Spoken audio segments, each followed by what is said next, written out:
Вот так создается очередной шедевр в студии национального войлочного ковроделия. Истинг с орнаментом джейрах шириной в 1,5 и длиной 2 метра. В среднем на изготовление такого ковра уходит до 2 месяцев. Шерсть несколько слоев. И потом поливаем мыльной водой, то есть раствором мыльным, чтобы скрепляло волокна. Мастерицы продолжают творить и готовиться к предстоящему международному форуму «Россия». Этнические акценты масштабной выставки намерены придать своей коллекции этюды Дзурдзукети «Культурный код». Это стилизация нардского эпоса в войлочных коврах. Мы хотим через войлочные ковры, то есть предметы материальной культуры, рассказать и не о нематериальной культуре нашей, то есть о нашем эпосе, который, в принципе, мало представлен на таких площадках. Всего на выставке студия «Истинг» представит 15 ковров. На всех войлочных полотнах выполнена коллаборация уникальных и современных орнаментов, в которых заложен свой сакральный смысл. В экспозиции один из ковров Фатимы Барахоевой. Он выполнен в технике хеттаферт. Это шерсть, получается, овечья, а вот эти кудряшки у нас идут, это козьи. В такой технике они привалены. А про орнамент расскажите, что он из себя представляет? Название вообще название и орнамента, и ковра хатар. Это переводится «трагедия».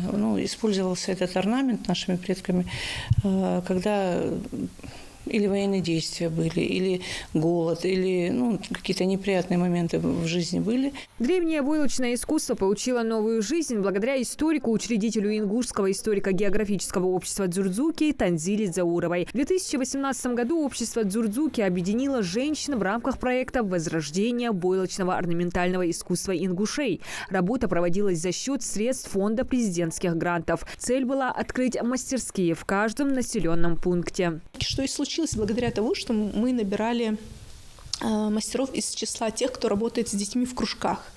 И получается, что даже их выпускники 2020 года, 2021 года сегодня уже сами где-то в колледжах и так далее преподают. То есть пошла цепная реакция. Мастерицы без скромности делятся, что на выставках всегда наблюдают всеобщий восторг посетителей. Особый интерес вызывают у ремесленников из других субъектов. Войлок привлекает своей прочностью и необычной технологией, разработанной нашими предками. В студии есть ковры, которые в первозданном виде сохранились даже спустя 100 лет. Их передали жители республики.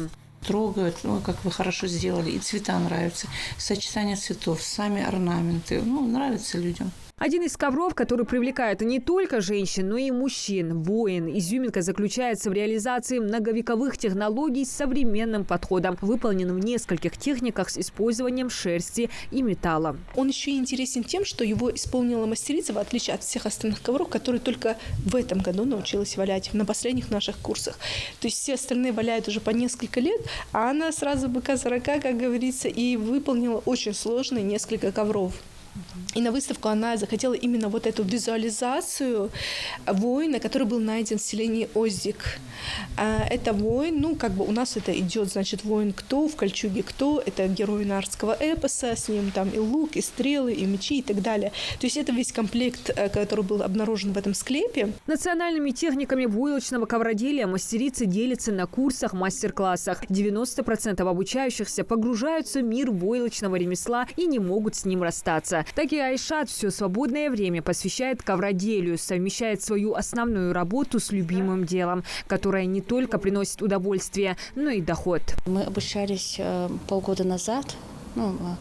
И за это время я уже успела свалять несколько полотен. Благодаря патриотизму, трудолюбию и любви к ковроделию искусство, которое было практически утрачено в годы депортации, начало активно возрождаться в регионе. Десятки экспедиций, исследования, сбор литературы, общение со старейшинами. Танзила и ее команда провели огромную работу на пути восстановления древнего ингушского ремесла. Мы уже спокойны за ковроделие, потому что так много мастеров, и оно, наверное, еще не скоро угаснет.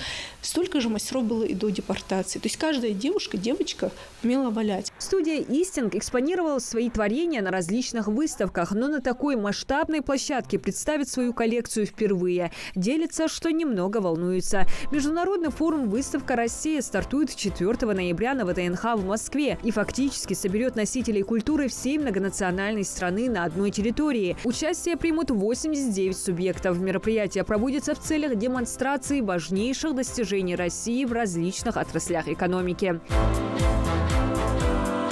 С Свой экономический потенциал на форуме представит и Ингушетия, познакомит жителей со всех уголков России с национальным наследием, традициями, искусством и народными промыслами. На международной выставке форуме России Ингушетия не только покажет богатство и многообразие ингушской культуры. Эта площадка станет возможностью продвинуть экономические интересы субъекта. Регион сможет продемонстрировать инвестиционные проекты, инновации и достижения в различных отраслях, представить свой потенциал и возможности для бизнеса и инвесторов, что будет способствовать развитию экономики и созданию новых рабочих мест. Диана Дударова, Сулейман Костоев. Новости 24.